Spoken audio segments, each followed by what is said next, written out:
Hello, warm welcome and very good afternoon from Maldives. This is Monira Sultana Poppy and welcome all international great leaders around the globe on this platform. So here we have our Honorable Gulshan Suman Sir from India. Welcome, sir. Our Honorable Dr. Kirit Kumar Bhatt, sir from India. Welcome, sir. And Ankur Arora sir has joined from India. Warm welcome. I can see Ma'am Rain Kaskofia has joined. Sumi Hardati ma'am has joined from Philippines, from Indonesia, from India, and our lot more other guests. I can see Sharon sir has joined, perhaps from Philippines, if I'm not wrong. So warm welcome and very good afternoon from Maldives. So hope we are doing very good. Dr. Kirit Kumar sir will be our judge today. Our Gulshan Suman sir will be our judge today. They will select our community leaders. Ankur Arora sir will deliver his speech, and Miss Rain Kasofia from Philippines will deliver her speech, and a lot more other participants who will be joining soon. Thank you. So thanks for joining. Can I please request our Gulshan Suman sir, Dr. Kirit Kumar sir, to say a few words so that you can share your great guidance to our international community leader. So Sure. please help me to join Dr. Kirit Kumar Bhatt. I will be coming to you. Gulshan Suman sir, can I please spotlight you for everyone else? You are spotlighted. Gulshan Kumar sir, Gulshan Suman sir, you are spotlighted. I think Dr. Kirit Kumar is sitting, is senior to me. I think first he should be given the chance to speak. It's fine, sir. We all are equal. I think we all are sailing in the same boat, and we are trying to bring some improvement. Am I audible? Yes, Yes, sir. yes. We can hear. Okay, ma'am.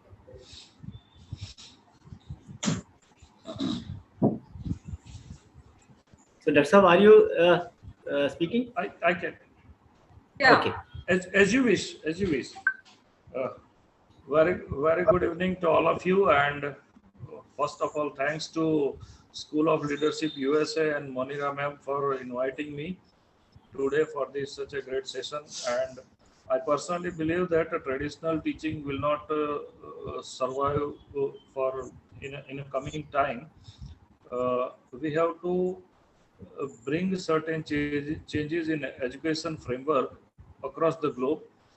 Uh, Specifically, nowadays, experiential learning is the key shift, dimensional shift that is trying to bring into the education framework.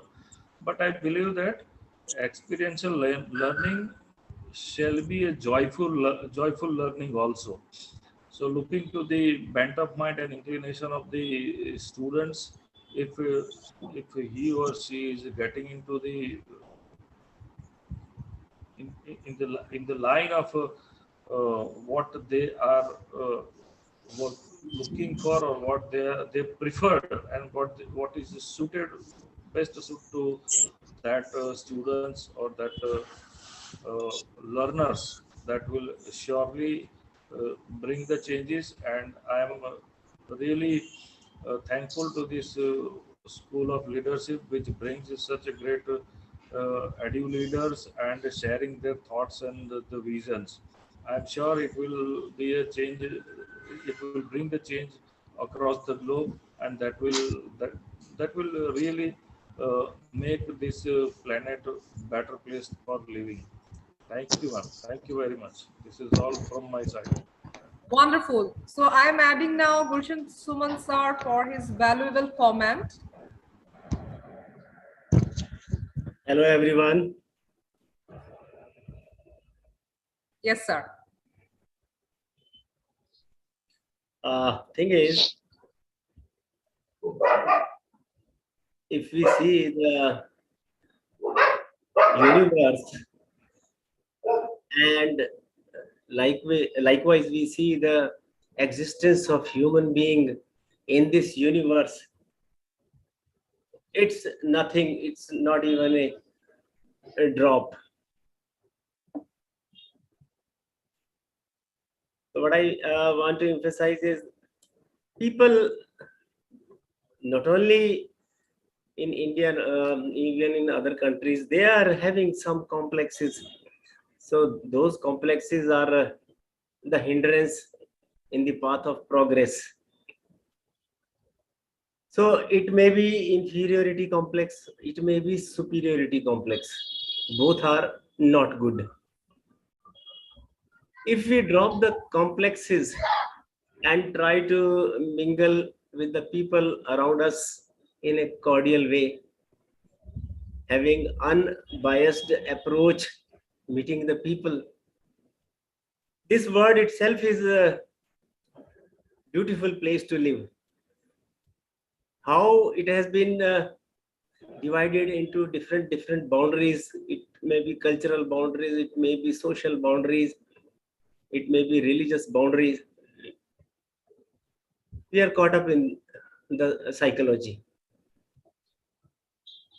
So what I mean to say, a person, there is a one poet in India, you must be knowing his name, Mirza Ghalib, is very famous poet. He said, बस कि दुश्वार है हर काम का आसान होना, आदमी को ही मुयस्सर नहीं इंसान होना. He says every work is very easy to do, but difficult job is to be a human being. Adam means the person who is having without any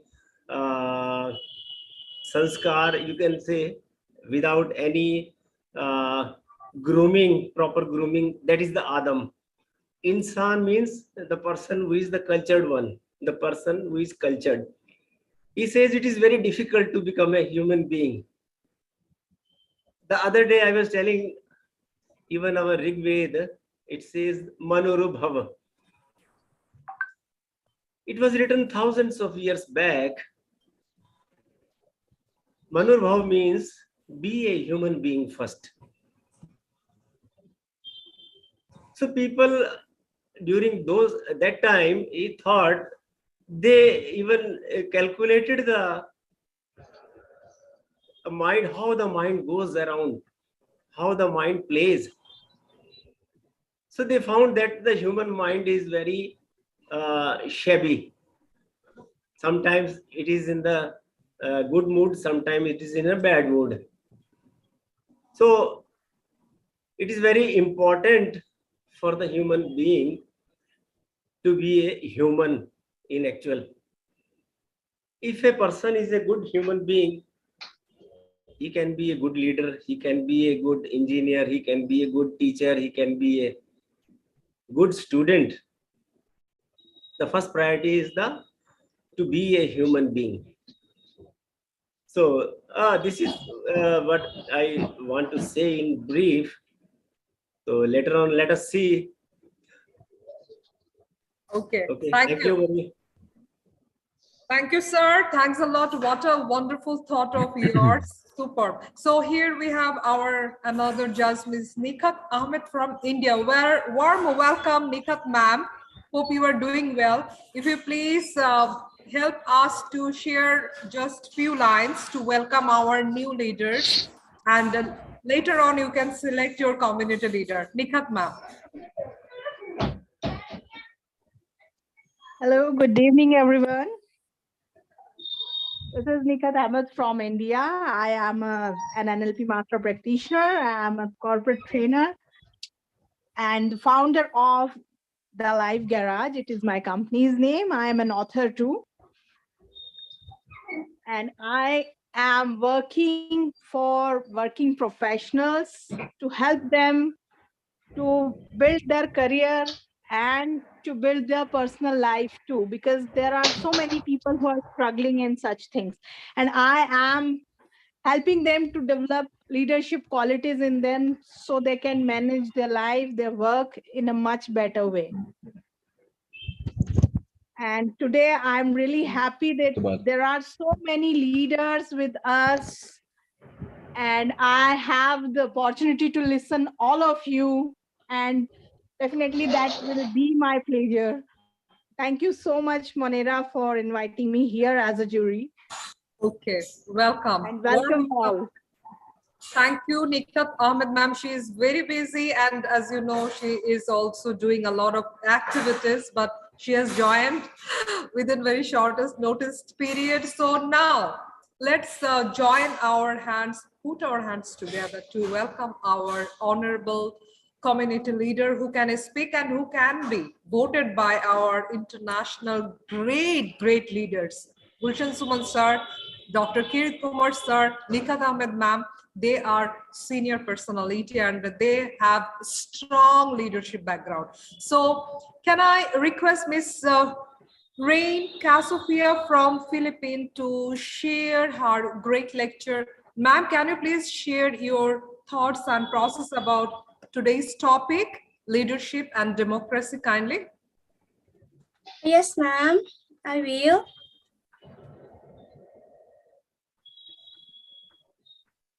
You are spotlighted, ma'am. Please carry on. Thank you. Just wait for a while, ma'am.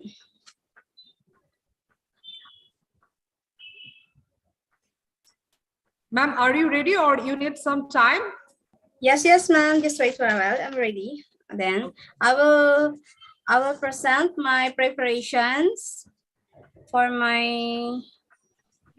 You wanna share your presentation? Yes, ma'am. I'm preparing my presentation. I just want to everybody see my my preparation in my presentation, ma'am.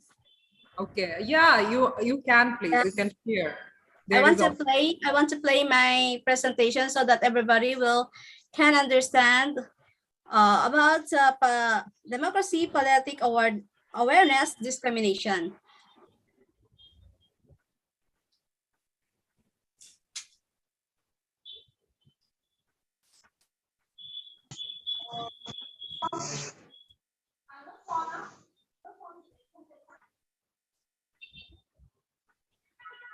Hello everyone. I am Miss Alma J. Piningan from Philippines. Today is our speaker. So I am the title of democracy, political awareness, discrimination. Political awareness, discriminations. They establish that all human beings, irrespective of country, cultures, and contexts, are born free and equal in dignity and rights.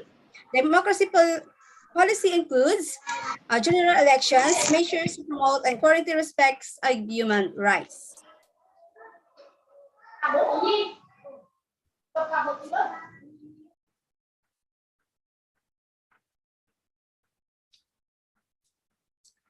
How does discrimination affect society? Discrimination has been the cause of high poverty, race lack of access to high-paying jobs, elevated mortality rates, and death in the United States. People are judged and treated differently based on uncontrollable factors. Every people have their own rights to provoke all positive income and promotions, especially in our political dynasty. We learn to respect all the decisions of our leaders, to be systematic. Discrimination's effects on society is form of educational attainment and lack of food, things, and they need in their daily lives, especially poverty.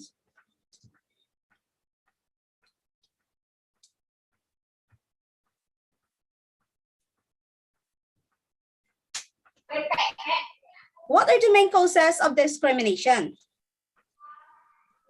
People may be discriminated against because of their age, disability, ethnicity, again, political beliefs, race, religion, sex or gender, sexual orientation, language, culture, and on many other grounds. Many causes of discrimination is criticism, judgments, and frustrations.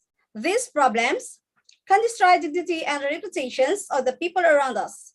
So we learn to be careful the way we act and talk about the people's lives. How does discrimination affect an individual? Discrimination affects an individual can be understood as a social structure that has a physiological effect on individuals or regulars, heartbeat anxiety, heartburn, that can be compounded over time and can lead to long-term negative health outcomes.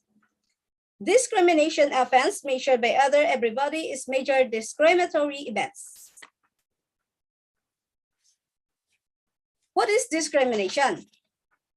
Discrimination, the practice of unfairly treating a person differently from other people or groups of people. The law prohibits discrimination against the disabled, the ability to see difference, police use of those discriminations absence. Discriminatory behavior is when someone is treated unfairly because one or more of the protective characteristics as defined in the Equality Act 2010 is disability gender reassignment. Due to our health and mental illness, also it could be drained through overthinking or self-control so that we can feel depressed and uncomfortable because of discrimination and lack self-confidence. No one can help you, either psychiatric physician, but also for yourself too. Always think optimistically and also put God whatever problems deals in our lives so it can never break our confidentially and our mental, physical, and emotional.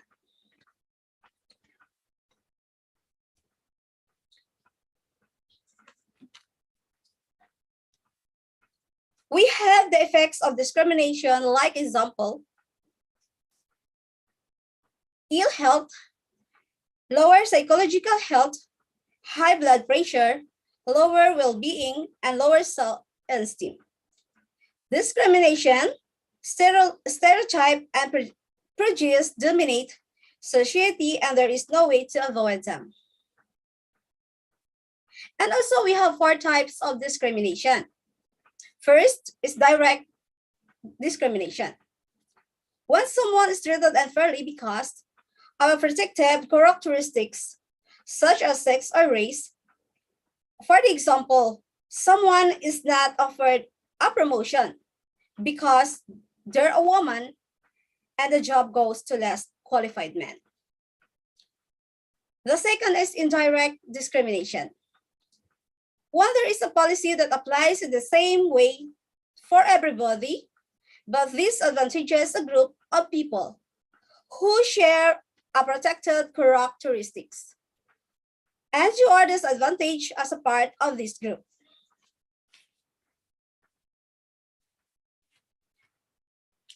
Next is victimization. When someone treats you badly or subjects you to detriment because you complain about discrimination or help someone who has been the victim of discrimination. Different discriminations, total discrimination like bullying and negative issues. And the last is harassment, aggressive pressure, or intimidation. Many people experience abuse harassment situation due to pressure like sexual abuse. This is the end of my presentation. Thank you and God bless you all participants, guests, and visitors. Once again, thank you, Ma'am Monero, for inviting me and giving me a chance to speak today. Thank you, Ma'am.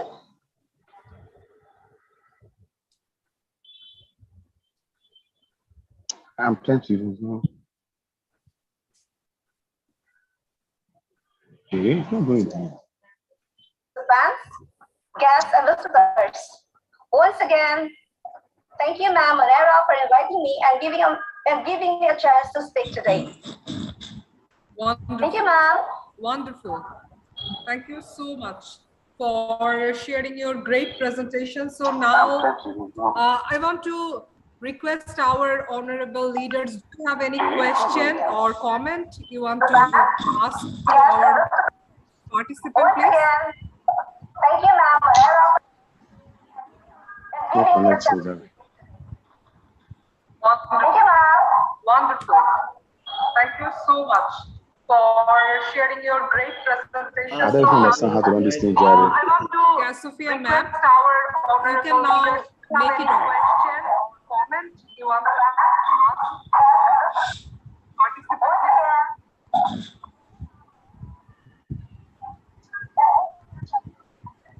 Okay. I think. Can I say something? Yes, sir. Yes, yes, sir. Yes. Go ahead, sir.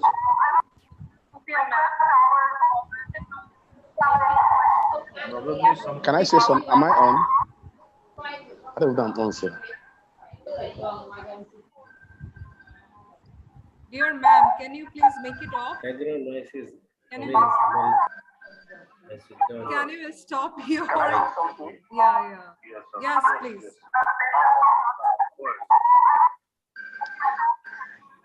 Yes, Sophia, madam, can you stop sharing the presentation?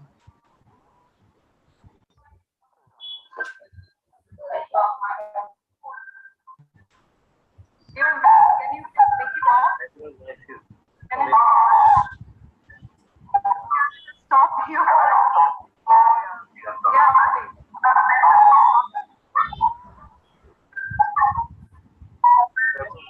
Can you stop sharing Yes. the presentation? Yes, we have done it.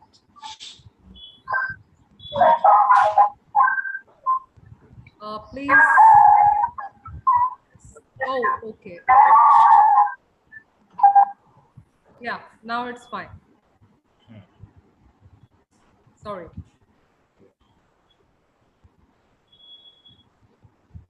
Again, Sophia, madam has just shared a good thought about the discrimination. That is what the world is experiencing, especially in Asian countries as well as the developed countries also. This is the issue which really need to address. But Okay. yes, this discrimination on the basis of the education, on the basis of the casteism is the very big problem, and one big issue is the reservation, especially in India. This is I want to add to that, and on that basis, the intellectual people Okay, may not get the equal chances sometimes. So this is a very great parameters is taken from the democracy viewpoint. Thank you. Thank you. Gulshan Suman sir, do you want to add any comment on the presentation? Yeah. Yes, I want to say something. Yes, sure. Can I go ahead? Yes, sure. Am I on? Yes, sir. Okay. Thank you. Thank you for the opportunity. And also let me thank the earlier speaker. Well, I listened to here carefully, but I want to ask, can we have a relationship between discrimination and then what we call democracy? That is, does discrimination in any way affect democratic practice in the country? So that's my question for her. Probably Your question to whom? Your question to the leader, right? Yes, the earlier speaker. Oh, the earliest speaker. Okay, I think Yes, for the connectivity issue, she has removed because, you know, there was echo and sound issue. Okay. So I think When Yes, she yes. will join, I will request her to speak on your question. Okay, Sir, I thank will you. answer your question. I will answer in my speech. Yeah. I'll Yeah, yeah. tell. I will start. Yes, Yes. you can. Ankur Arora sir Ma'am, may I, can yes, start. ma'am, may I answer? Yeah, I will please, start sure, from the sure. story of, Nelson Mandela. As Gulshan sir has said, that is to be a good human being should be the priority of a human man. So I'll talk about the story of Nelson Mandela. You know about South Africa's condition at that time. So there was a racial discrimination between the black and white at that time. And Super. Nelson Mandela had a struggle for it. So, because he was fighting against this discrimination earlier in his childhood, he didn't know about this discrimination. Then, when he was brought up, he really understood the meaning, that what is the real meaning of freedom. That is to free our people from the discrimination, he was saying. And he said in his speech that many of the people have sacrificed because of this to avoid the discrimination. So I think if the country would be a good democratic country, if the leader would be good, like Nelson Mandela, he was a good human being. As Gulshan sir has said that to be a good human being is a priority. So a leader should be a good human being. And that leader, as a good human being, he has avoided that discrimination. He wanted to end the racial discrimination, and he has ended that. After 30 years of, having a imprisonment he was having, so he had freed his countrymen. So he was a good leader. That's why. So because of the good leader, the country would be a good democratic country. So the democracy would be stable in those countries also. If we check the record of all other countries, like if we check record of Bangladesh or Pakistan, so they were good. They were having a good democratic, but why their country's democracy was not stable? What is the reason behind that? Because the good leaders were not there. The leaders were there who were only having a selfish means they were only having a desire for growing themselves. So they don't like Nelson Mandela, they were not awareing of the society about what should be done. So a good leader, I think, is responsible for a good democratic country, and he can avoid discrimination if the discrimination is going in his country. This is my answer. Super. And how about Onu sir from Philippines? He's from Nigeria. Onu sir, has our Ankur Arora sir beautifully answered, or you have any more question? Yes, he has answered well, because what happens is that the people elect their good leaders through democratic process. So good leadership is a function of good democratic process. So our participant there is very, very on point. He's correct. That's the relationship. Wonderful. And today this session has been shared to many countries. I'm really feeling great to see your photos, videos in many other countries. Yes, seriously. Yes, in different groups as well. And as you can see, we are on live. Ankur Arora has joined from India for the first time. Many other participants from Philippines has joined today. And Dr. Onu, you have joined from Vietnam. Gulshan, Suman sir, do you have any comment on this? And Ja Corpus, I don't know where you are from, but continuously I can see the blink of heart sign. Yes, I'm from the Philippines, ma'am. Okay, Philippines. Gulshan, Suman sir, you have a lot of participants from Philippines today. All are welcome. All are welcome from Philippines. And I have one point to add regarding the democracy leadership. See, the democratic leader is the one who invites participation from others. Other means the common people. So that should be taken into mind. In the last presentation, I have pointed out that a good leader should invite feedback process. Feedback process means whatever mechanism. It may be the positive, it may be the negative feedback. Both the feedback should be invited. I tell you, I don't want to name those leaders. Those are leaders at the international level, and they failed because they failed to cut off the feedback channels. they allowed only positive signals to come to them. So it is very important for a leader to create an environment where people give honest feedback, and the leader should think on both the feedbacks, negative as well as positive feedback, and he should analyze what should be the course of action. Not that only positive feedbacks, yes, I have done this thing, I have done this thing. There are so many negative feedbacks also. He should concentrate on those signals also, those feedbacks also. So it is very important for a leader. So this is what I have to add. Thanks. Wonderful. Wonderful. Phuong Thao ma'am from Vietnam, you have raised your hand. Do you want to share something, please? You want to comment on, and do you want to share something from Vietnam? Phuong Thao ma'am. Yeah. Okay. Good evening, everyone. My name is Thao. My full name is Nguyễn Phương Thao. I'm an English teacher at Bắc Phương Primary School in Lào Cai City, Vietnam. My school has 45 classes with nearly 1,900 students and 70 teachers. Today, I'm very happy to take part in School of Leadership USA. I would like to talk about leadership in education. Educational leadership is the process of enlisting and guiding the talent and energy of teachers, students, and parents to achieve educational aims. So what makes a successful school leader?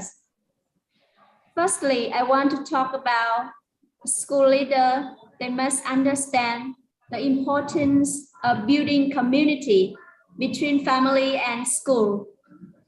It is essential that school leaders are visible in their school and community, develop trust and share purpose with parents, staff, community members, and students. Teachers are motivated to try new strategy because they trust leaders to support them. Students are motivated and connected to the school because they trust their teachers. Family are supportive because their principals and teachers have trusting relationships with them. Secondly, I want to talk about school leader. They empower teachers and cultivate leadership skill.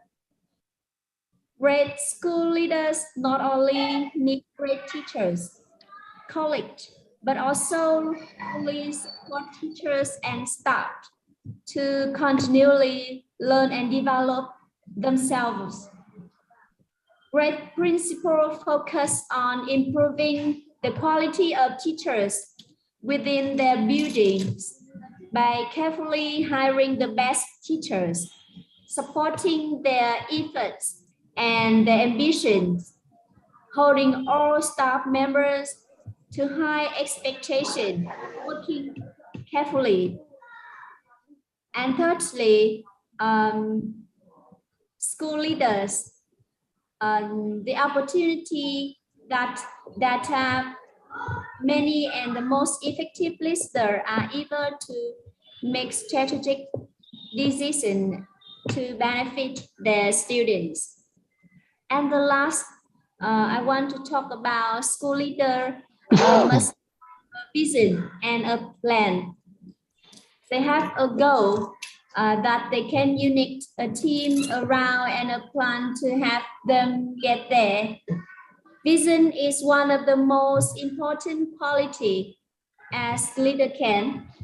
Of course, in order to leader to be successful pursuing their vision, they must share their vision with passion. Vision and passion from an effective reader should generate inspiration, motivation, and excitement that in the school.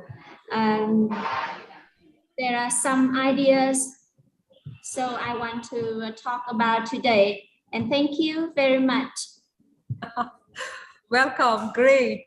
Super. Thank you so much for sharing great thoughts. And I want to acknowledge the presence of Mr. Abiodun Asanri from Lagos, Nigeria. Warm welcome, sir. Hope you are very well. And Rosalinda ma'am, Loida ma'am, Ja Corpus ma'am, or sir, I'm really sorry, I couldn't see the face. So thanks for joining us. And here, leaders, Ja Corpus ma'am, I can see you. Do you want to add any comment on the leader? Hello, ma'am. Good evening. I don't know what time is it from different areas, probably because we have different time zones. Probably for others, it's still evening, or probably from other parts of the country, it's still afternoon. But to send my good evenings to you from where you join, ma'am? Which country? From which country? Philippines. So it's currently 9:07 here in the evening. So I'm sending my good evenings to you. Well, I totally agree with Sir Onu with his question about democracy, it being injected to discrimination, probably because here in the Philippines, for the longest time, if you know our history, you would say that our country has been discriminated for a very long time. When Filipinos go to other countries, they would always say that we are the nannies, right? We have been coined that way. And I think it's not only the Philippines that has been taught that way, that has been called that way. This kind of discrimination that the Filipinos have experienced all over the world is something that we have to eradicate. And it's not only for the Philippines per se. I believe it can also be from India, right? Because I think for the Indians, you have always been discriminated because of your accent, the thickness of your accent. Same is true for those in Africa, Sir Owen, right? The color of your skin. So it's not just merely about discrimination. It's also about racial discrimination, right? And it's really affecting the lives of everyone. So I think I would agree with Sir Gulshan when he said that it really takes humanity to be kind to others. Because I think when you're kind, it doesn't really matter whether or not where you came from, what your gender is, what your nationality is. For as long as you know how to be kind and to spread love to other people, I think that's the most important thing that the world needed right now. So that's my point of view about the discrimination thing and then it being injected to democracy. Our country has always experienced that, and I'm pretty sure that one of these days in the near future, it will be eradicated. It will be removed from the society. There. So, hi, that's me from the Philippines. That's my comment po. Thank you. Thank you so much for joining from Philippines. Superb. And Dr. Onu and Gulshan Suman sir, you have been recognized by our community leader in Philippines. Superb. Gulshan Suman sir and wow, Dr. thank you. Superb. Yeah, you have been ingrained in the mind of our community leaders already. You can see that. Superb. I'm feeling really great. We thank God for that. Wonderful. We thank God for that. Yeah. Yeah. Dr. Onu, sir, please unmute. Yeah. Share, please. Okay. Thank you very much again for the opportunity. Like I said before, I want to share my thoughts concerning democracy as it affects developing nations. And I'm going to use Nigeria as my own case study because by every statistic available to us, Nigeria is supposed to be a country that would have gone far in so many areas of their life. But what we have for now does not commiserate with what we expect to have. And so I would like you to allow me the opportunity to on that. Then also, to start with, when we talk about democracy in Nigeria, it dates back to 1999, not quite long, of course, and that was the Fourth Republic, when the military, of course, handed over power to the civilian administration. Now, the military had so many baggages in terms of negatives, and those negatives, made people, Nigerians, not to, if you like, be convinced that they were willing to leave power. And so because of that, there was skepticism among the elites, whether or not the military want to go or not. So because of that, the few individuals that, if you like, were in power in 1999, were not the best set of, if you like, leaders the country could produce. So if you now look at our history from 1999 till date, you observe that there's a downward trend in development indices. Now, there was, it started with our former president, Olusegun Obasanjo, who, if you like, by my assessment, tried to stabilize the ship of the country. He did his best, but we know that there were issues, especially in areas of corruption, areas of inflation, economic policies. So we had those ones. Of course, there were also positives too. For instance, the clearing of our national debts was done under his regime, and the use of technocrats in his government. Those were the positives of that government. Then, just after he left office, we had a very unfortunate but sickly president in President Yar'Adua.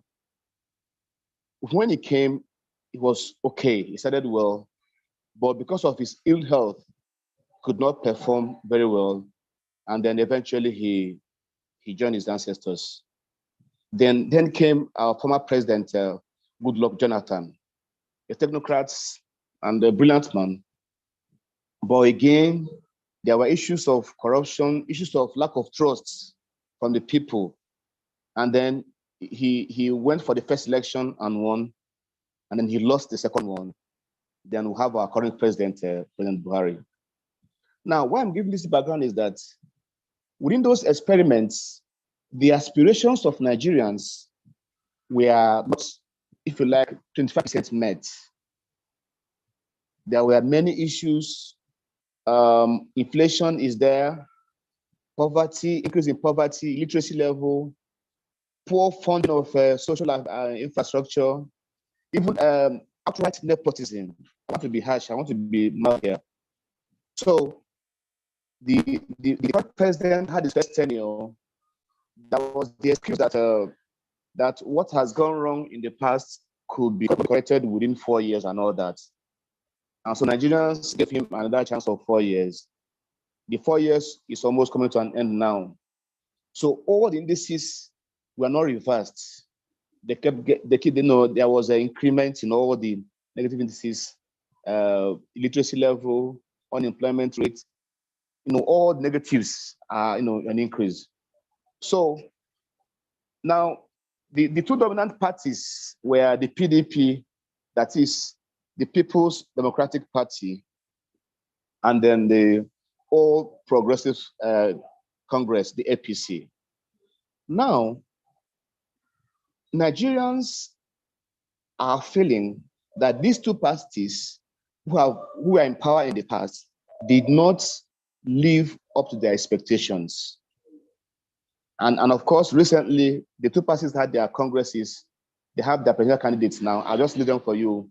For the APC, that is the All Progressive Congress, we'll have Alhaji Ahmed Bola Tinubu. While for the People's Democratic Party, we have Alhaji Atiku Abubakar. Then, now, these two men are people who have been hearing their voices in the past from the beginning of the democratic dispensation. So along the line, one of the front runners from the PDP, whose name is Mr. Peter Obi, I'm sure if you are current with Nigerian affairs, you notice that his name has been trending. He's a man who who doesn't have all the baggages, all the negative tendencies of other people. So the man came on board. He was in the PDP, but because he discovered that the party convention would be highly monetized, he left the party and aligned with a new party, which is called Labour Party. In fact, as we speak, he joined the party less than 3 months ago. But so far, Nigerians have come to see a new lease of life in the man. If you go to social media, you have people, rallying around him, supporting him. And to be fair and honest with you, the man has a track record of prudent management of resources. He was a governor in the southeastern part of Nigeria, a state called Anambra State. And his achievements are there. In fact, the record we had shows that from the time he joined the presidential race till recently, until the close of voter registration, close to 18 or 19 million Nigerians, newly Nigerians, registered to vote. So why am I saying this? It's because, over time, the parties, the gladiators, did not meet the expectations of Nigerians. And because of that, there's a new movement, a new way of doing things, what to call a paradigm shift from the old order to a new order, as represented by the man Peter Obi and the Labour Party. So if you check Nigerian political climate, you observe that the coming to the race has stimulated the process. People are now interested in, this man has no case of corruption hanging on his neck. He has not been found wanting in any aspect of his life. In fact, he had a record of having left, I wouldn't quote figures now, but good amount of money in the state coffers where he came from. So why am I bringing it up? It is important that leadership is something that is so serious. And according to Bernard Shaw, leadership should not be left in the hands of politicians. Because leadership, apart from those of us who are Christians, our God, the next person that, or the next line of or people that determines how we fare in life are our leaders. So what my point therefore is, leaders must have track record. Leaders must have evidence of performance in smaller positions before they're allowed to get into higher positions. And it cuts across board, from the school, to politics, to everywhere. Leadership is something that is done intentionally to affect the lives, the people's aspirations, and what we call, promotes the common good of the people. That is what leadership is all about. I don't want to talk about instances, especially in Africa, in our own continent, where leaders have turned themselves into demigods. We don't want to mention, I'm sure, our neighboring country, Cameroon, I don't know how to say it, have been there. As a child, I know their president to be President Paul Biya. Up to tomorrow, you see their president. I don't know. And other instances like that. To also look at like Ghana, Ghana has moved on so far. Their democracy is doing very well.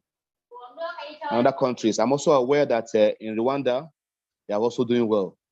But the point is that leadership should be something that, because it's democracy, it's a republic, when you have opportunity to serve 4 or 5 years, you give people good governance and you exit, and that person will come in and then do his own part, so that eventually the country will begin to develop gradually.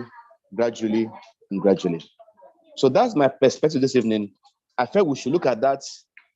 We should look at it in the light of leading by example, so that when you leave office, when you are no more there, people will say, yes, these are the achievements of this person or that person while he or she was in office. So thank you. That's my short perspective on that. Thank you for having me, Munira. Okay, thanks a lot. So wonderful sharing with our Dr. Lu Su Ann ma'am has just shared. Ann ma'am from Vietnam, what is your point of the topic today? How do you want to share your views? Lu Su Ann ma'am.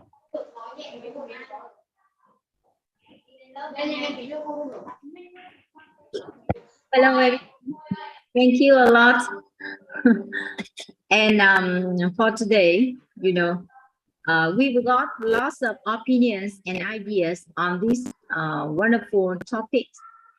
Thank you, leaders. You guys are amazing. Coming soon, this October is Nigerians Independence Day. Is that right, Mr. Dr. Onu? So I have a suggestion that we organize an activities for students from schools around the world, and let's celebrate together our Nigerian friends and welcome Nigeria's leaders. The leaders of the organization and the education sectors in general need to propagate and educate the youth of their countries about the meaning of Independence Day. Naturally, we organize such welcoming activities that will show the youth that they are proud of their countries. They will also love their country more, and they will be ready to contribute to the countries. So that I hope following we will have a meeting to discuss about the activities for all students from school all over the world to celebrate our friends, Nigeria's leaders. And that's my idea. I hope we will together, we will have meaningful activities for our children. Thank you. Thank you so very much. So, Alma Joy ma'am, are you here? So can you answer the question of Dr. Onu, who asked you before when you have shared your presentation? Alma Joy ma'am, can you please open your camera and answer your question? Answer the question of Dr. Onu.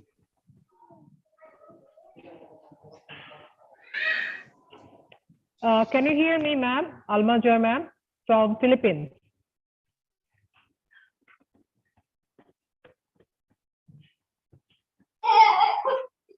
Okay. Okay. Can I respond to? It's not coming. Yeah. Sure. Can I respond to what? Well, usually in Nigeria, like she said, October 1st is our national day, Independence Day, and of course, usually schools and the government have ways of celebrating it. Of course, it's a very important occasion in the country. Now, what I would do is I will seek for links in schools in Nigeria that can give us that audience. I will make one or two contacts over there to see if we can have our students. We can. It's a matter of collaboration and for it. And I'm also very sure that our students over there, they understand the need, or they understand the essence of Independence Day. You know, all of us in this part of the world who have the history of colonialism from the Western world, as is Britain. Of course, the Queen just died a few days ago. It was the same Queen that granted us independence in 1960. So she just died some days ago.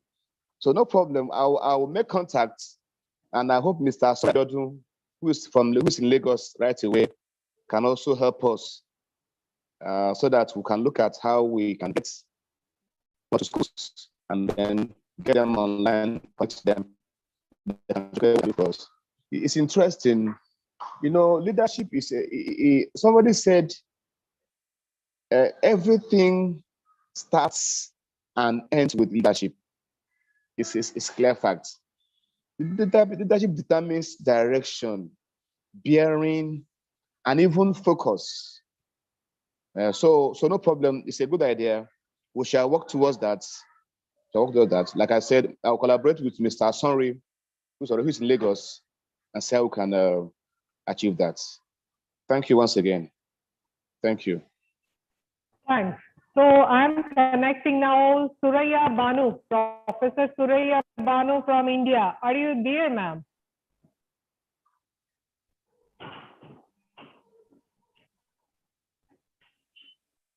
Professor Suraya Banu, can you hear me, please? Yes, ma'am. Very good evening to all of you. Actually, I am Good on evening. the road, so I can't Okay. open my video. But my best Okay. wishes to all of you. And I feel very proud to see you, all of you. Thank you, ma'am. Okay. Here it's So great. raining and I'm on the way. Yes, no worries. Thank you so much for joining us. Wherever you are, we are connected all together. So Yes. now it is time to get comment from leaders. So I'll connect, of course, Dr. Kirit Kumar Bhatt sir for his valuable comment on the shared presentation on the delivery of our community leaders who have joined from Philippines, Vietnam, India, and Nigeria. Please share your valuable comments, sir. Madam Fuan Thao has shared her views on school leadership. I would like to add that when she is Dr. sharing, Sab, keep your mic closer to your mouth. Yes. Yeah. Now is Yes. it okay now? Yes, Is sir. it okay now? Is it okay Better. now? Yeah. Yes, yes. Yeah, it's better now. So, Madam Fuan Thao has shared her views about the school leadership. I would like to comment on that. Once we all are putting our efforts in a one direction to sail a ship, then we can reach to the destination. The common goal set the betterment of the students and achieve focus on the achievement of the students. And if teachers are empowered by the school management, that really brings the difference in the life of the students and in achieving their own goals. Most of the time it is observed that teachers are not empowered. Most of the people like to do what they like to do. They normally don't like to do what is required to be done. This is what is my experience is. But it should not be there. There should be solid and well defined framework at the any academic level. For everything there should be constitution and everyone should follow willingly. That brings really a great change. I appreciate the kind of presentations he has given. And if everyone feels the moral duty, all, so leadership will comes and developed automatically at the school levels. Students will also be a great leaders in coming time. So achievements of the students, betterment of the students should be common goal, and whole ecosystem, whole framework should be in and around of this particular goal. So that is my comment on that. So thank you, ma'am, for sharing the good presentation, good thoughts about the school leadership. Thank you. That's all from my side. Okay. Thank you so much, sir. So I want to go back now to Bhushan Sumam, sir. Please share your valuable points. We have heard a lot today from different countries, community leaders from Vietnam, Philippines, from India, Nigeria, lots more have shared their views and shared this program best activities to many groups. So please, sir, now it is your time to share. Thing is, in this nature, the nature has given enough for the needs of the people, but not for the greeds of the people. So why the leaders are becoming corrupt?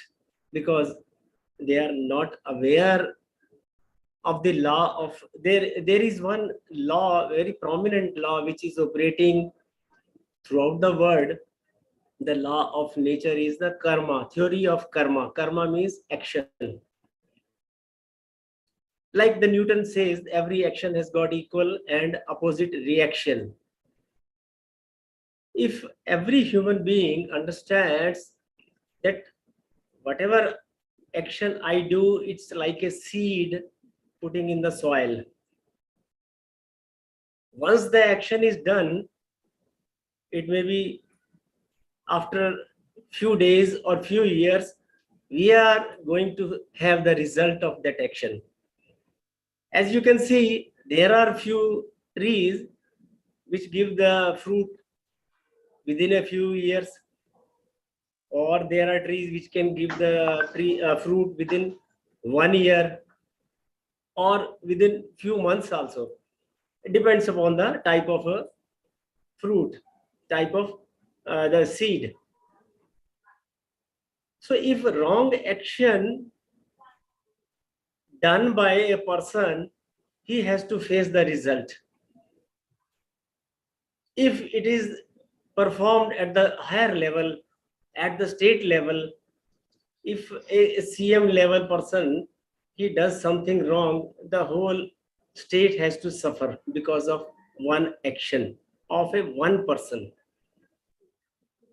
So theory of karma, theory of action is very prominent, and it doesn't spare anyone.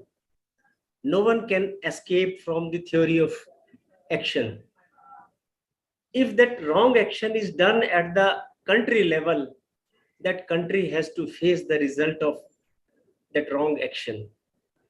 So basic thing which we need to understand is to look at the action at the seed level, whether this seed is going to give benefits to others or not. At that level, if someone, some leader, whoever he may be, is able to think, I think the problems are, whatever problems are there in the world, they may not exist because of ignorance, you can say. People are performing wrong action, and of course, any action, we have to face the result of action. So what I have to add, we need to teach our children that whatever action we do, we need to do very cautiously. One of our great saints, Swami Shankaracharya ji, he says, Bhaj mood jahi hi dhanagam trishnam manasi vitrishnam. Means the action, when we do the action, we have to be very careful and very careful. He emphasized at the beginning, he said, we have to be careful and very careful, because once the action is done, we are bound to face the result of those actions. And because of ignorance, people are doing wrong actions and the society has to suffer. So this thing at the student level, if we teach, the job of teacher is not just to teach the physics, chemistry or mathematics. They are to be taught that we have to see our action, our karma, how a karma can affect our life and others' life also. This is to be taught at the school level, and then the things will be better. This is what I want to add. Thank you. Wonderful. Dr. Esther Savas, she has shared our Gulshan Suman's photo with Zoom, with the effect of Zoom. So thanks to Dr. Esther, ma'am.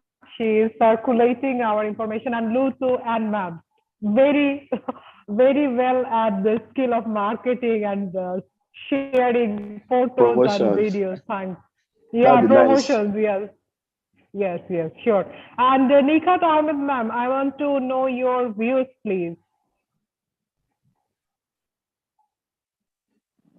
First of all, I want to thank you for the wonderful shares to all the leaders.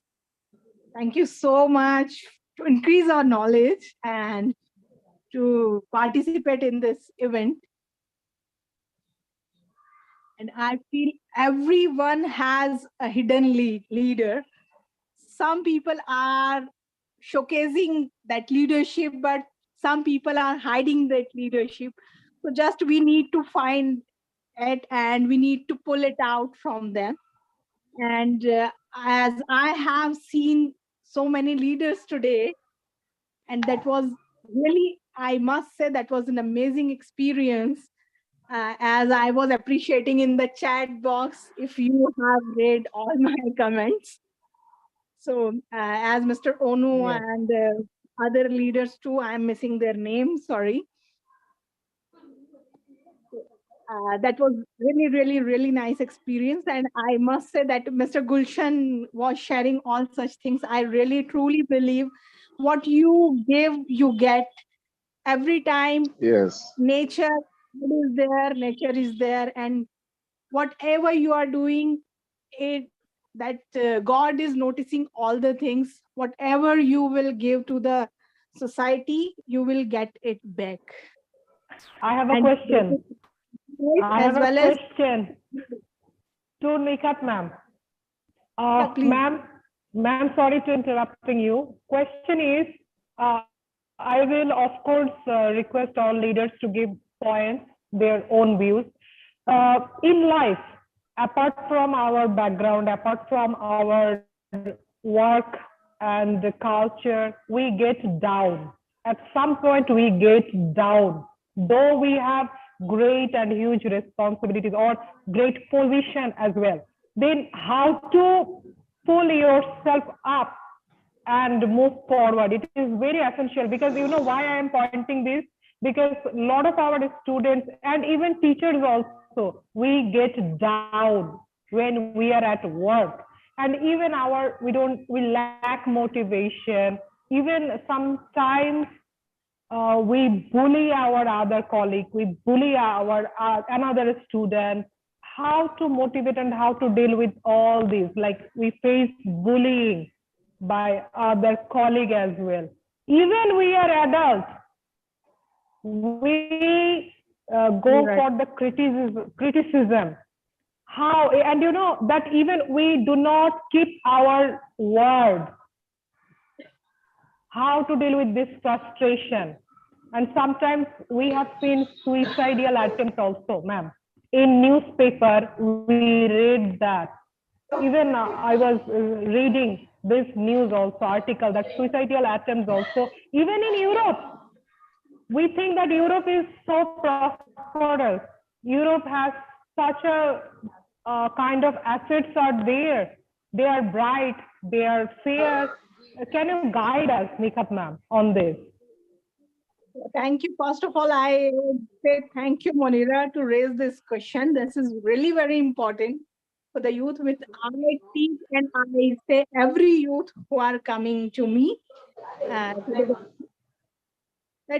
everywhere in the world, as you are mentioning Europe, so human being is human being. Exactly. And we think in the same way. So this happens. But what is the problem? People always feel they connect something too much with themselves, like a relationship a work, or anything in their life. And they feel this is everything for them. As students at very young age, they are in their school days, they are doing suicides. Why it is happening? Because they are very much connected to their study. We see people are dying because of their love, girlfriend or boyfriend. Why? Because they feel this is everything for them, but they never feel it is just a part of their life. And this is very important to understand. Everything is part of your life. It is not your whole life. Your life is different. You just need to see around you. You just need to see the relationships which are good for you, your parents or anyone else who are caring, who are supporting you in every situation. Just go to them and talk to them if you are not feeling well. Even if you are in a situation, in difficult situation, always focus on the solutions. We surround ourselves with the problems, problem, and where we focus, it increases. It happens always. So if we will focus more about our problems, that our problems will increase. If we are more focused on the solutions, how I can overcome from such problems, definitely we get solution.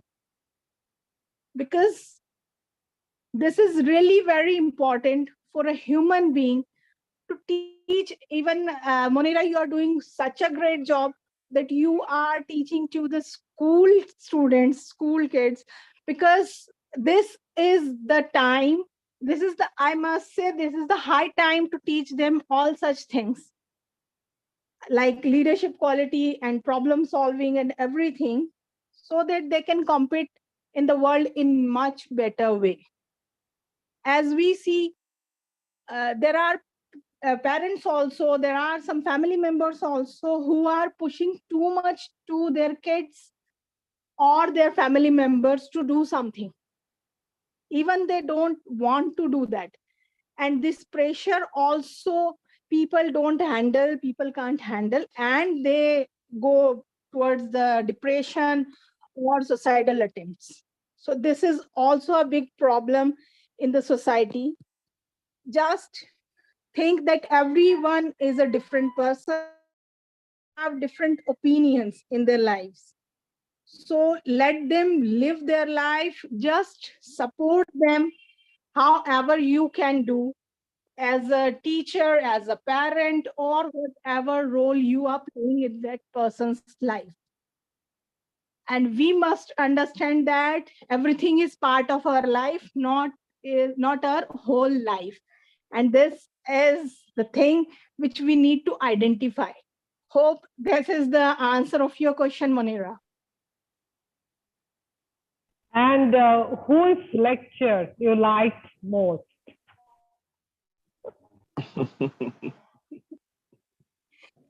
Tough question. I'm really sorry, I don't know her pronunciation, how I must pronounce her name. Okay. It's the lady in the red dress with a white scarf, I feel. Who's that? Okay. Is it Lutuan ma'am? Yeah. Oh my goodness. Lutuan ma'am, congratulations. You are favorite of our Nikat ma'am, community leader. To be honest, no one ever promised that life would be fair. And in fact, life is unfair. Your ability to accept that life isn't meant to be fair can go along when it comes to getting you through tough situation in life. So we need to provide some tips to pass the tough situation for young children. And I mentioned here some tips. First, acknowledge the situation. Sometimes people try to stay dangerous when they face to a tough situation. However, the longer you try to avoid problems, the longer it will take you to address it. Acknowledge the situation exists, regardless of how you feel about it. Be prepared of how you feel about it. Be prepared to face the situation head on so you can get through it. Even if you can't change the situation, acknowledging can help you accept it and move on. The second one, develop a plan. Brainstorm potential ways to deal with the situation. You are likely to have more options than you might think. Spend time to thinking about how you can respond to a tough situation. Even if you can't fix it, you can develop a plan to cope with it. And the third one is seek help when necessary. That means asking for help can be a sign of strength and courage. Don't be afraid to look for help in a variety of ways to help you cope with a tough situation in life. That means don't face to the tough situation alone. We have many people around us. The first one, change what you can't. Identify what is within your controls and we chose to make change. For example, if you get fired because your boss was unfair, don't waste your time drilling your angles. Instead, take action and begin applying for new jobs as soon as possible. And I myself quit my jobs and change position and work. Number 5, identify what you can't change. Don't waste time and energy trying to change things you can't change. You can't change anyone else and you can't change your past. Spending too much time thinking about the wishing things were different won't do any good. Instead, accept that the situation is unfair and tough. Don't pretend it's not, but don't waste a second trying to win it to be different. The 6 and the 7, and there are so many tips. There's so many tips, yes. Yeah, so many tips. There's so many tips. Just to add a few things there. Yes. Just so, to say, Dr. Onu, will you keep going? Okay. Just to buttress what she just explained. Now, we must teach our students and our youth to know that life in itself is a challenge that you are living. You sleep, you wake up, it's a challenge. And so you must accept to face those challenges one by one. That's one thing you have to be ready for. Then also you must know that every level of life, every level you get to in life or stage in life has its own challenges.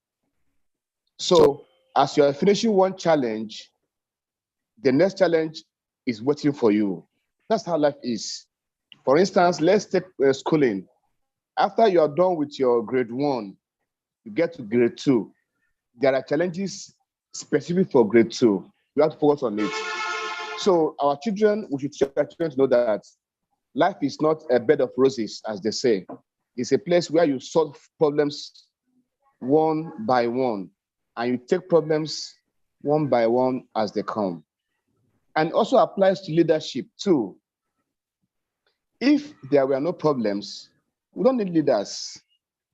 So leaders exist to solve problems. In fact, the essence of leadership is problem solving. And that is why some level of psychology, they will teach you what they call problem solving skills. And so If at a point in your life you are down, you are not motivated, no problem, it happens. Just know that it can happen, it's a possibility. But don't remain there. Pick up yourself, dust yourself, and move on.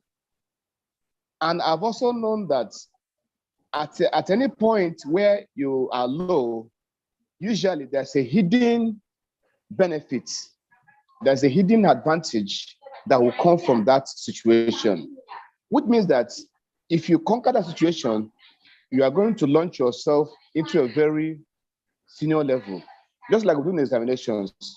It is when you write the exam, you get certificates. So if there's no exam, there's no certificate. So we must teach our children that life is about solving problems from one level to the other until we end it. That's just my few contributions. Thank you. Okay, thank you so much. So, Ankur Arora sir, please unmute yourself and share your great lecture kindly. You are muted, sir.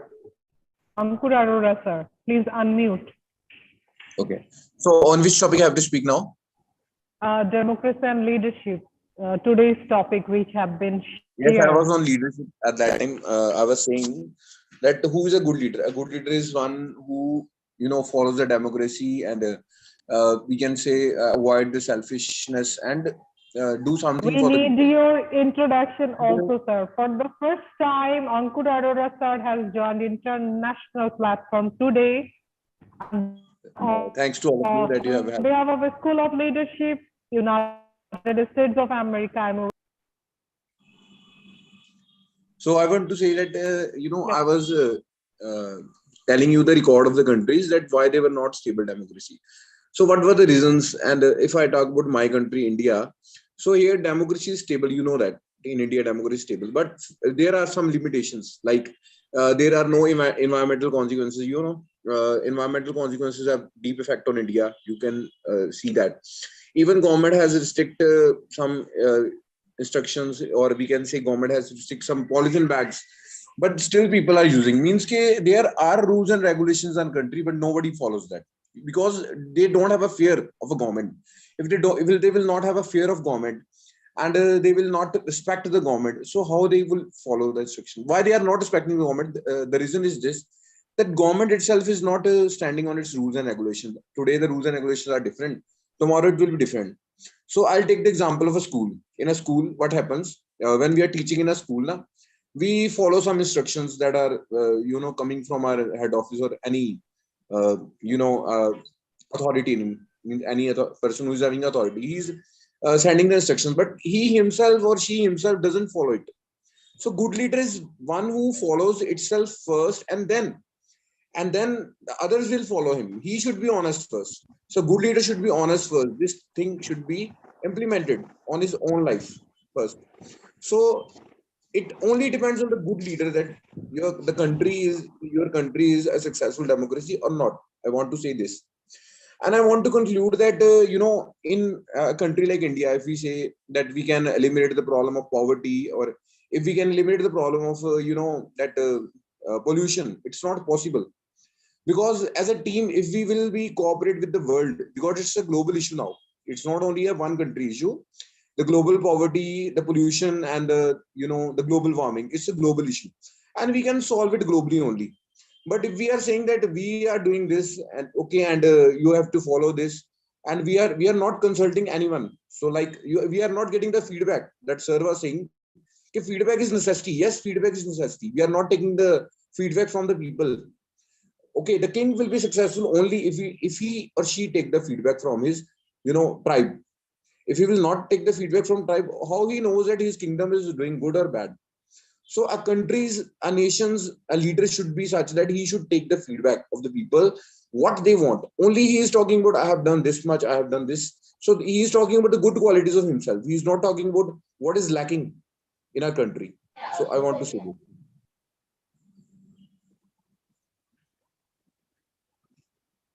Yes, my speech is over now. Super, great. Ansari sir, are you there, please? Yeah. You want to share? You want to share presentation?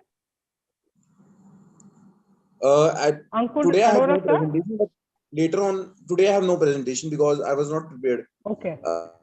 Because I had Okay. actually now I have learned the methods that how you are doing this.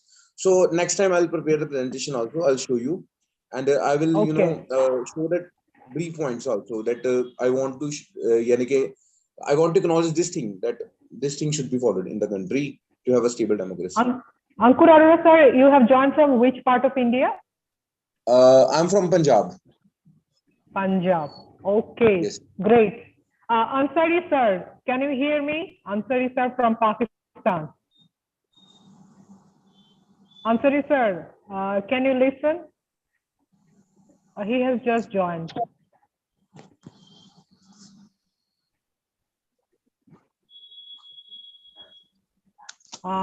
I think there is some technical issue. Hayat Haj Khalil ma'am from Tunisia, I'm connecting you. Please share your great thoughts. You have heard and you have seen what a beautiful presentation, the delivery of Mr. Ankur Arora from Punjab of India. Superb. Hayat Haj Khalil ma'am from Tunisia. Hello. Thank you for inviting me to this marvelous and very interesting meeting, international meeting, where I'm joining very beautiful souls and leaders from all over the world. I will not pretend to be a leader. I will only say that I'm a human that is touched by everything that can damage others, can damage nature. As an educator,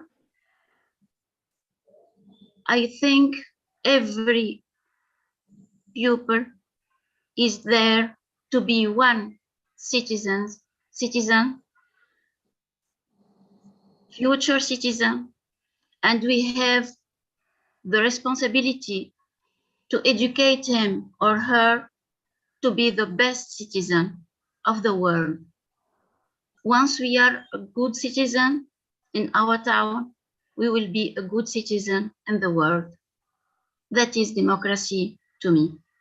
Democracy is to give each pupil, each student, the opportunity to manifest and to show the brighten lands in his heart and in his mind. Today I feel sorry because we just lost a member of the family, my aunt's husband. He was a great educator, a professor of Arab language. Today I have tears, but these tears are encouraging me as a rain to follow the way he ruled his family and his pupils and the administration, the schools he has supervised. This man is a legend, and he can be the best symbol, the icon for every teacher, every parent, and every politician too. He has united the families. He has made from us youth a chain, a community. Cousins, we learn to love each other. Pupils, we learn to respect our teachers, not to say what can damage or hurt the heart of others, but also say always the truth, and be responsible of every word. Once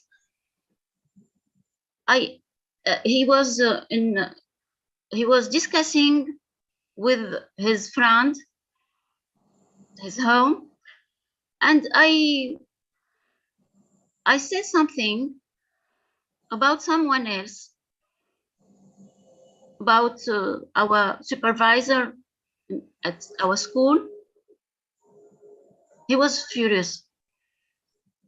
He said to me, never to say nothing about others that cannot respect humanity and values. You have to be respectful towards everyone. From that time, I learned to respect others, to listen to others, and never to be the guest that is not very welcomed. There where I am, I want to be welcomed. If not, I will not be there. If I don't add something beautiful, something that will blossom after, it's no way to be there. I have to be absent, perhaps to do something that is useful. Everywhere I go, I have to be useful. And this makes, from my passage or my presence in every place, at home, at work, in the society, here with you today, and for every time I am here, I want to add something. And I have so many things to add, but so many things also to learn. I'm still learning. Each word you are saying here is a lesson to me. Today, thanks to social media, we are learning so much. And I think that for pupils, they have select to choose where they can be, what can they do. They should plan their lives. They should choose their friends and have always aim in life. Never withdraw, because the happiness that we gain after hard work is endless. It's really the sun that brightens our life. I will not speak about myself, but I will do actions, since every word has birth from actions, from situations. If we speak today about education,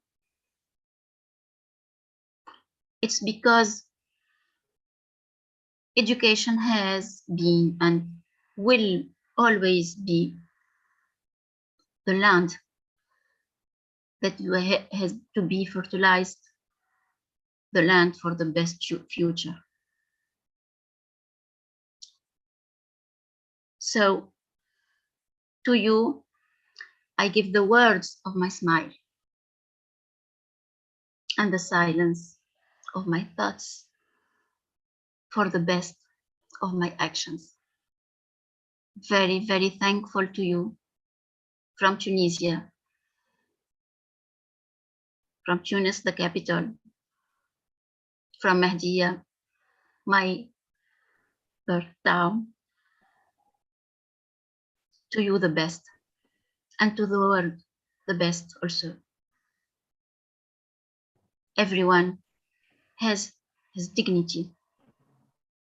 Let's be the one who can change, can beautify, can paint, can do music, can play playwrights, can be acculturated, cultivated for a better life. Very, very thankful to you. And another time, I will say RIP, rest in peace. Si Muhammad, Sidi Bashir, Si Muhammad Yusuf, the great man. Your pupils, your wife, my aunt, Salha Haj Khalil. Your sons are here to continue what you have built. My promise to be the best teacher, to try to be the best teacher, since it's up to him and thanks to him that I am today a teacher. And I will never leave this profession, this noble profession. Democracy is there, literary is there, literature is there, science is there, communication, everything. Thank you. I offer again my smile to each one of you. And first to you, great son, sister Munira Sultana. Every leader listening to me today, I have great respect for you. Thank you very much. Love you all. Thank you so much. Such a great, wonderful speech. And I can see the sharing joy, the enthusiasm spirit from Vietnam, from Philippines, from Nigeria. They are even from Suraya Banu, our madam, professor madam from India, continuously sharing and circulating our photos, videos, and they are, pointing, commenting on each of your speech. Trust me, in our group, Messenger, WhatsApp, they are so much attentive. And I want to mention some name like Alma Joy ma'am, 24 hours. It's been already 24 hours. She was continuously asking me, continuously raising questions. Dr. Onu sir. So many people have shared, and from Texas, from Dallas, they're gonna join very shortly. So they are commenting on your speech. I have no words, trust me, that we are getting love of people from the boundary. We are breaking the boundary. We are connecting the globe all together. It's a huge, huge, I feel proud of you, my leaders. Thank you. Very, very seriously. So thankful. Yes, yeah, thank you. Thank you, Suraya Banu ma'am. She just shared her message in our chat box. I want to connect on this point that Dr. Kirit Kumar Bhatt sir, I want to connect you on the leadership programs and your guidance and your valuable comments on the concluding remarks, please. Madam has shared a very... Sir, we are listening. Yeah. Now is it okay now? Yes, yes, sir. Thank you, sir. Hayat ma'am has shared very great insight of the leadership quality by taking example of his relative who passed away. First of all, I extend my heartfelt condolence to that great leader and wish him a very one of the best place in the heaven. Thank you, ma'am. So, in all, I understand that whatever we do, we should do very honestly and with complete enthusiasm, enthusiasm, and to do with outcome orientation. But then afterwards, results should be left in the hands of the God. What the Bhagavad Gita is also said that you do honesty your duty and rest leave to the God. Things will automatically come to you if you do honestly and if you put the efforts in the right direction. Your personality will automatically grow and the outcome will automatically will favor you.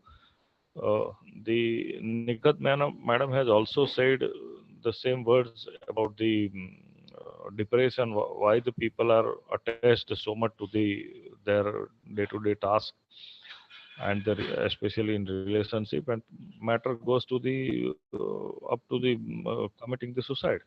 But the real core within this thing is we have to put honest efforts and rest leave to the God. We should rest everything leave to the nature. It will automatically comes out. And the Hayat madam has also said in a similar way, first of all, we are human being before being doctor, engineer, professor, whatever it is. First of all, we are human being. We should first try to learn to be a real human.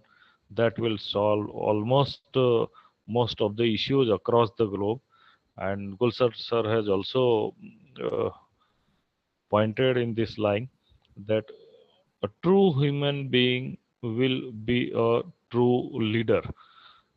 So thank you, madam. Thank you for sharing my views on this part. Thank you. Oh, warm welcome. So gonna connect our leader Gulshan Suman sir for concluding remarks.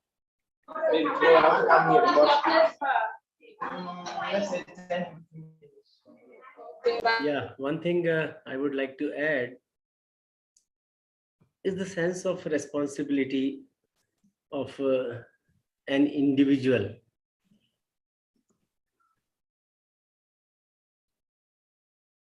In Bhagavad Gita, Lord Krishna says, a person who consumes the resources of the world without contributing to it is really a thief.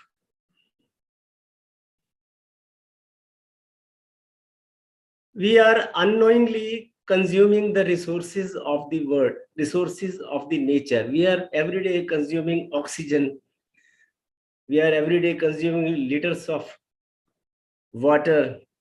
We are using earth for the production of crops, etc.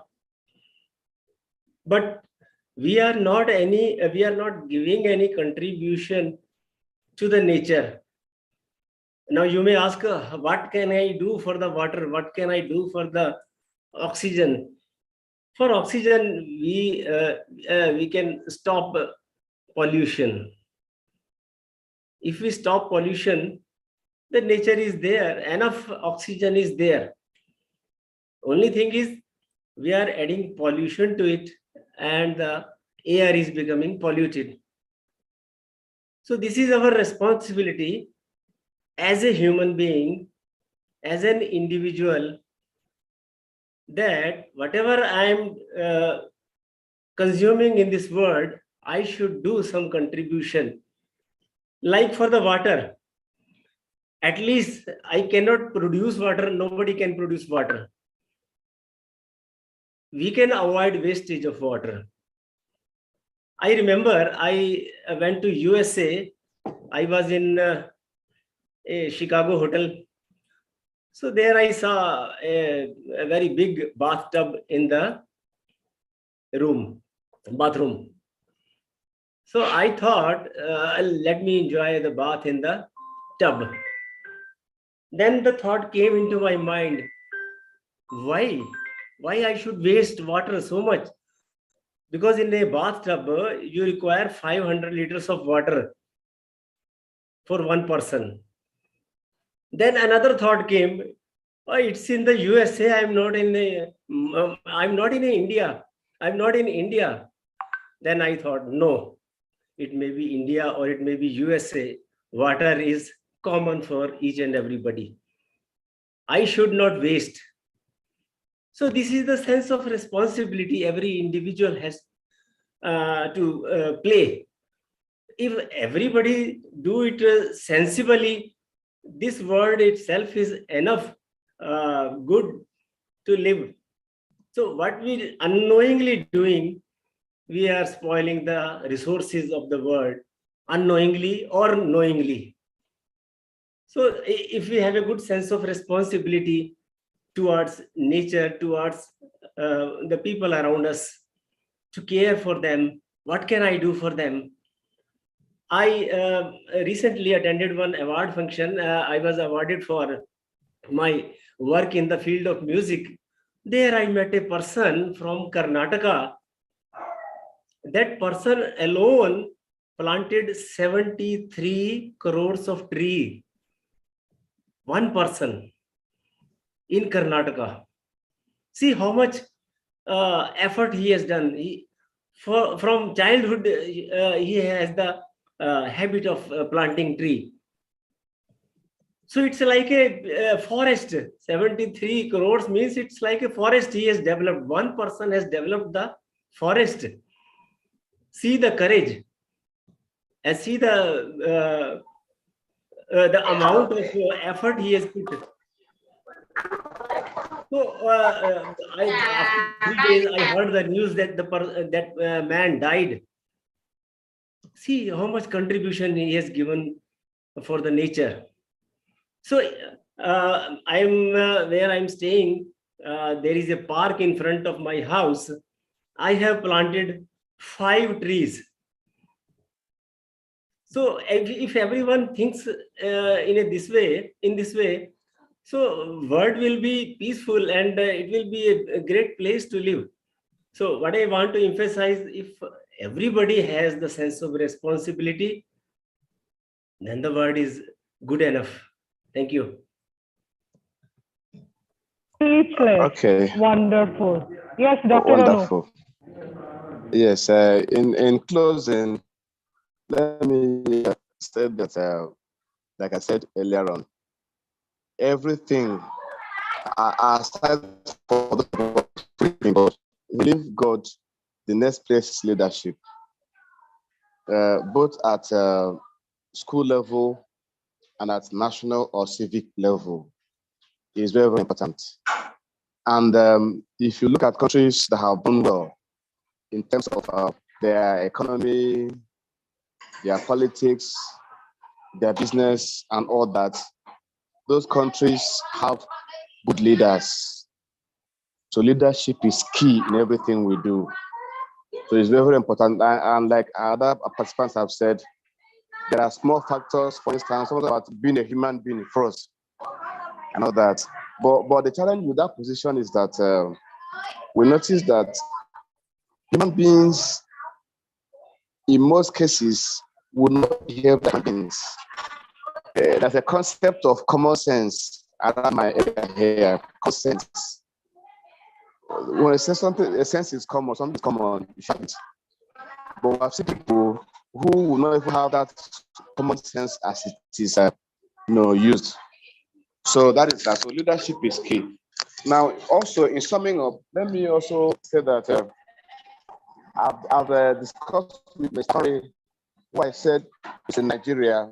We have started the process of getting schools that will join us on the independence program as suggested by our dear friend in Vietnam. So we shall work out all the details of how it will happen, and then we shall get back to you, and then we can have it happen.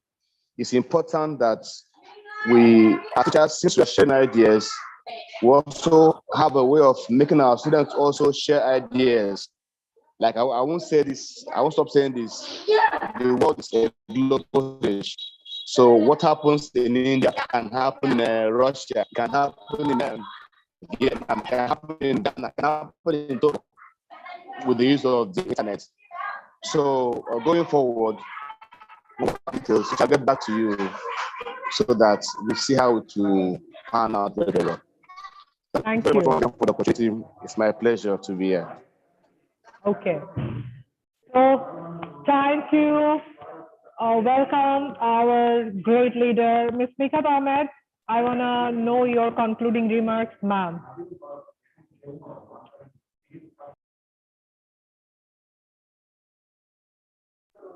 Mikhat Ahmed. Am I audible? Yes, yes, please. Thank you so much, Monira. As we all were talking about the natural resources and nature of a human being, and these all are important, which we are learning from our schools, but still we are not implementing. And this is the huge problem. We know everything, but we don't implement on anything. And there are few people, but few people can't make their change in the entire world. So we need to aware people about all such things. What are the limited resources around us?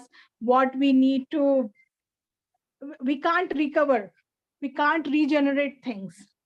So we have to work on that, to awareness, to aware people. As a leader, it is our responsibility to reach out to the people, to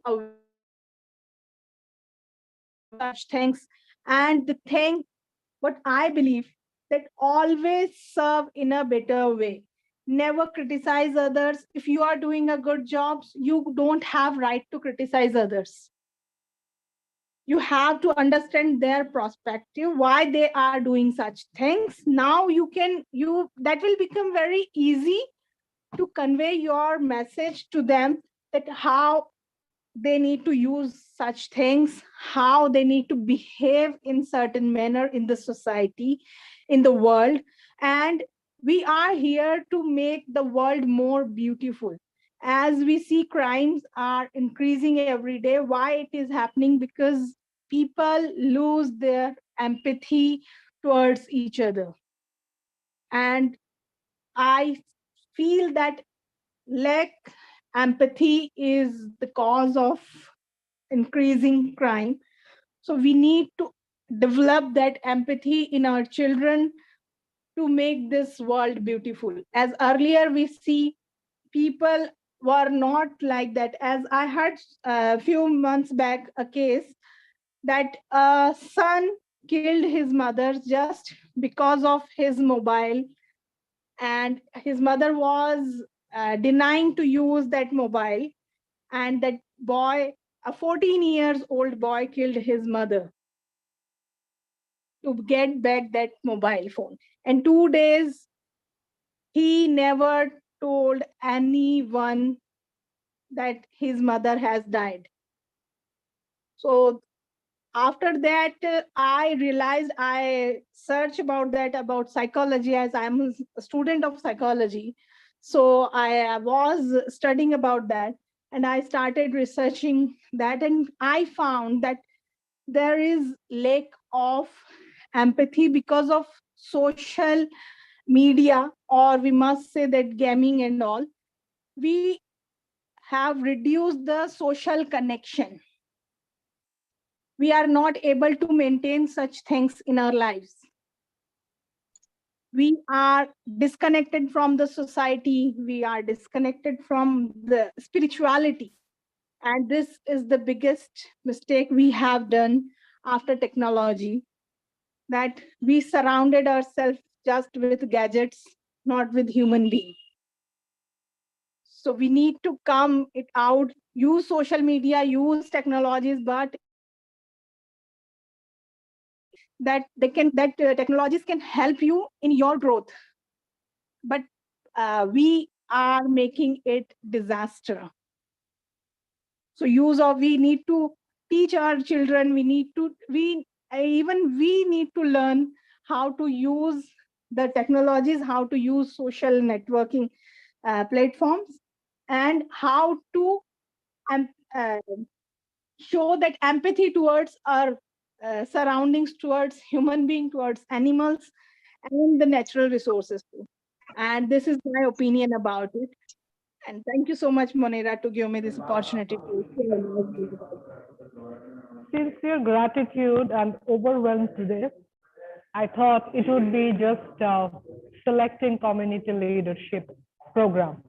But trust me, I have learned perhaps the most, because I feel that you, Ms. Mikhat Ahmed, our Gulshan Kumar Shuman sir, our Dr. Kirit Kumar Bhatt sir, Hayat Khalil ma'am, how lucky we are to have you on this international platform. And you know, for the first time, one lady, Alma Joy, that she's here, you can see all her presence also. She was the first speaker. She has joined for the first time on this international platform. Like on any other, this is our first experience, number one. Second, Ankur Arora sir from India, from Punjab, he has joined for the first time. And to be very honest, they were seriously nervous. Though they are teaching every day, but they were nervous. They have shared. But, you know, Hayat ma'am once, some years back, she was also one teacher on international platform. I still remember the day, even she was feeling nervous. So this is our initiative, our goal, and our, you know, you, the leader. The leader's job is to create more leaders, not to be only you, the one leader in the world. You create more copy of yourself, like the quality, the skills, abilities, talents, isn't it? Because when I'm sharing Gulshan Suman sir, I feel that, oh my goodness, a man can be so talented, and I cannot believe the talent you have, sir. Mikhat Ahmed ma'am, whenever I am just keeping her photo on the poster, I wait since that time till the joining of her program, because she is so superb in her delivery. And Dr. Kirit Kumar sir, you are so prompt, enthusiastic, and marvelous. You are joining so many lectures, guiding our students, collaborating, connecting, and helping people. Lot of things to learn from you, sir. A great respect for you. Hayat Khalil ma'am, you don't know how beautiful you are. Hayat ma'am, apart from her personal issue, apart from her loss of relatives, she joins, she connects, and she shares. And this is the beauty of our leadership program, School of Leadership, that from the beginning till the end, we have a lot of international leaders all together. And Vietnam leaders, Philippines leaders, Indian leaders, Nigerian leaders, hats off to you. Bravo. I am really speechless. The way we have shared our views, lot of things to learn. We think that we know, really, still lot to learn. And looking forward and connecting you, Professor Suraya Banu ma'am, she is so dedicated. Whenever she is also not fine physically, but she is connecting, she is sharing, and she is participating. So I am learning enthusiasm, learning the quality of leadership from you, our leaders, and guiding, helping other students like Dr. Onu has said, Dr. Lutu and ma'am. Like even Phuong ma'am is still here. Phuong Thao ma'am from Vietnam, she is still here. 2,000 students will be taught from the month of October till December. And your leadership skills will be guided to them. You are the idol for them, the role model to our students. Thanks a lot. And please treat me, consider me as your student. I really proud of you. I'm learning and I'm seeking your guidance. Thanks to all my beautiful and great leaders. Love you all. Signing out from Maldives. Stay tuned. Stay blessed. See you shortly. Thank you. Bye-bye. Bye-bye.